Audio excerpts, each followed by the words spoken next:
Hey YouTube, it's Krista. I wanted to make a quick video on our small pantry organization. Since this is the last week that we're going to be living in apartments, I wanted to show you guys while I had the chance. So, every apartment that I've lived in has had a narrow, skinny, and deep pantry.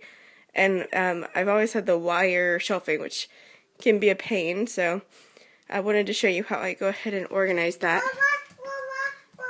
Okay, just a second. So on the top, I keep things so I don't have to grab regularly. 1 second, Ori.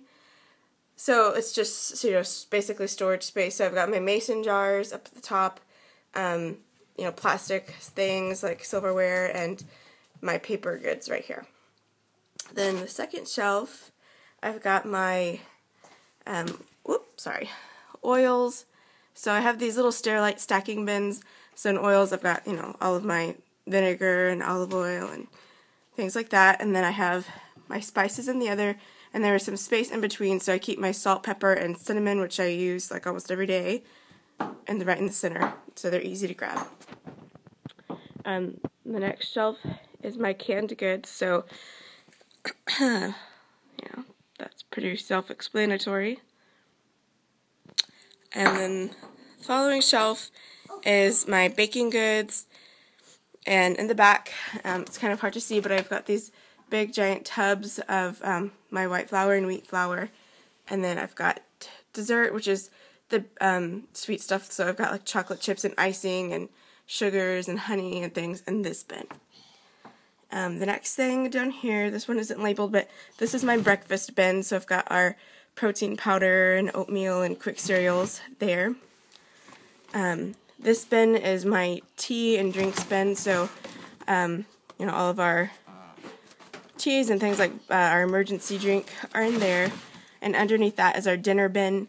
I don't use it too often. It's mainly like for fast dinners, so I've got pasta and things like that in there. Coffee. And then on the bottom, sorry it's so dark, but right here I've got a bin with just kind of like odds and ends, things that don't really have a home. And then in the center I have 3 of these stacking bins, or these whatever they're called. They're tall, rectangular Tupperwares with a really strong seal. So I have labeled black rice, I've got quinoa, and brown rice back here. And then over here, in the very back, I've got another 5-pound bag of flour, and then this is my chicken broth from Costco. So that's how I organize my small apartment pantry. If you have a small pantry, hopefully this maybe gives you an idea. I really like using the bins because it's so much easier to take the whole thing out and put it all back instead of having to try and reach way in the back of this narrow, deep pantry and knock things over, and that was just a pain. So I really do like the bins, and it's made things easy to put up and take out. Alright guys, talk to you later.